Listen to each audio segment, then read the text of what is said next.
চেয়ারের গদির উপরে যেটা, পেছনে ব্যাকে যেটা, এটাও তুমিই করেছো না? কবে করেছিলে এগুলো? এগুলো সব আমার মাম্মির হাতের কাজ। কি সুন্দর সন্টু মাম্মি। মুখে আর হাসিতে হচ্ছে না।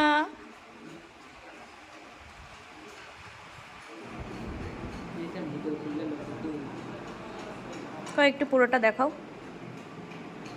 পুরোটা দেখাও একটু। সুন্দর লাগছে।